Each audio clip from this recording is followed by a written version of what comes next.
అనుదిన నిత్య జీవపు మాటలు. దేవుని నామానికి మహిమ కలుగునుగాక. దేవుని వాక్యాన్ని చదువుకుందాము.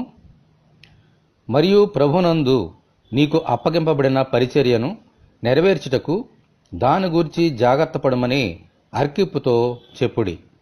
కొలసలకు రాసిన పత్రిక 4వ అధ్యాయము 17వ వచనం. సర్వసృష్టికి సువార్తను ప్రకటించమని ప్రభువు మనకు బోధించారు. అలాగే భూదిగంతముల వరకు మనము ఆయనకు సాక్షులుగా ఉండవలనని ఆజ్ఞాపించారు. ఆయన మరణ పునరుద్ధానములను గురించి ఈ లోకమునకు ప్రచురింపవలసిన బాధ్యత మన మీద ఉన్నది.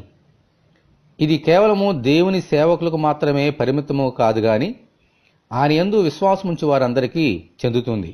అందుచేత ఎవరునూ నశించకుండా ఆయన రాజ్యములో అందరూ ప్రవేశించినట్లు వారి కొరకు మనము ప్రార్థించాలి. దేవుడు మనకు సమయం ఇచ్చినప్పుడు సద్వినియోగము చేసుకొని వారికి మన సాక్ష్యముల ద్వారా దేవుని వాక్యము ద్వారా సువార్తను ప్రకటించాలి. ఆమెన్, హల్లెలూయా. ఈ పరిచర్యలో మనము దేవుని చిత్తమును నెరవేర్చుట కొరకు అనుదినము జాగ్రత్త పడాలి. దేవునికి స్తోత్రం కలుగునుగాక. ఆమెన్. ఇటువంటి కృప కొరకు మనమందరము దేవుని ప్రార్థన చేసుకుందాము. మరణమును జయించి తిరిగి లేచిన ప్రభువా, మీకు వందనములు.